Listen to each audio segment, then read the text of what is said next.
Twos, threes, and fours, it's a pleasure to shine a light on your experience as heart-centered humans.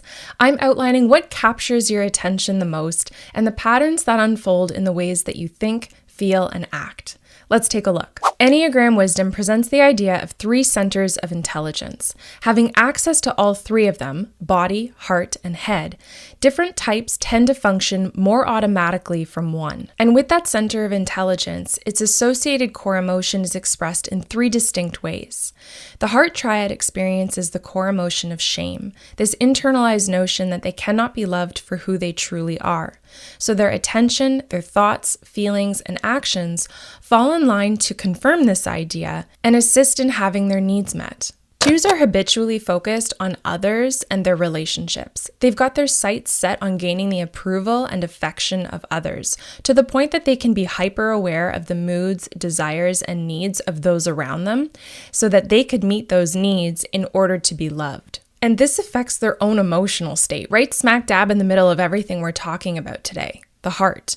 An average or unhealthy two takes other people's behaviors so personally that sometimes anything other than obvious, emphasized approval can be felt in their own heart like outright rejection. The shame they subsequently feel is something that they bury within themselves. Of course, when it hits a certain tipping point, they most certainly do feel other emotions like sadness, anger, anxiety, loneliness, and hurt. And then their inner conflict can add to this emotional experience since they're still anxious to appear happy in order to be likable. Behaviorally, twos are energetic, upbeat, outgoing, and friendly towards others. This is what we see on the outside as a mask for the personal needs that they consistently refuse to acknowledge within them. Of course, in order to feel approval, twos are driven to work tirelessly in service of others, and it's common to hear statements of martyrdom.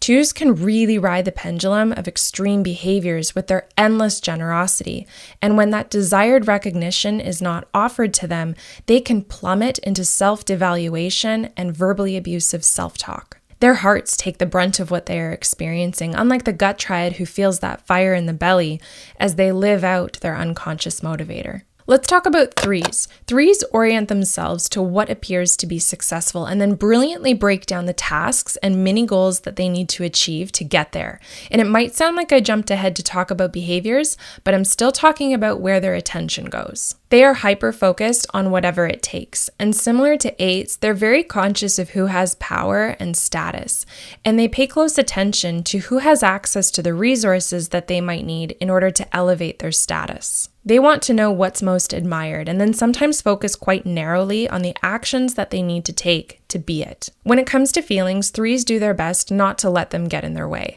You may see anger or impatience if something or someone does get in the way of their goals, but overall, feelings are a barrier to action for an average or unhealthy three, and so they don't give them much airtime in terms of their thoughts. For threes, thinking is equated with doing and accomplishing their tasks or goals. If threes slow down long enough for emotions to be felt, they can be overwhelmed with sadness and anxiety when they realize that the status and power that they've acquired really only reflects what they're capable of doing and has nothing to do with who they truly are. With their pedal-to-the-floor pace, their emotions, as well as their real needs and desires, are kept locked away. And without those things, there's no real opportunity to build a sense of esteem for themselves, and that heart of theirs suffers. If you're digesting how threes experience their emotions, then it will come as no surprise to you that their behavioral patterns tend to be very fast-paced as they stay laser-focused on productivity and working towards accomplishing their goals, and they are at high risk of becoming workaholics. If you're finding this helpful so far, getting to know our Heart Triad friends a little bit better, please take a moment to tap the like button and subscribe to the channel. And don't forget to ring the bell for notifications for more Enneagram and life coaching content. And now for fours. It's going to look like we're blending two topics here, where their attention goes and feelings. But for fours, feelings is where their attention typically wanders to. They can very much fixate on their own feelings and, of course, the feelings of others. Since they're consistently aware of what they perceive to be their own inner deficiencies and idealizing things outside of themselves, fours can spend a lot of energy and focus on their interpersonal connections or disconnection. In terms of thoughts and feelings, fours' thoughts center around what's missing, enter the core emotion of shame, of course. And so their emotional experience often includes a pining or a longing for for an ideal. And they're keen to aesthetic experiences, searching for authentic expression within others and seeking opportunities for it themselves. They feel their way through life like this, but need to be careful to not over-identify with their emotions and wind up dwelling in melancholy. As for behavioral patterns, keep in mind that the subtypes of 4 can greatly differ, more so than some of the other dominant types.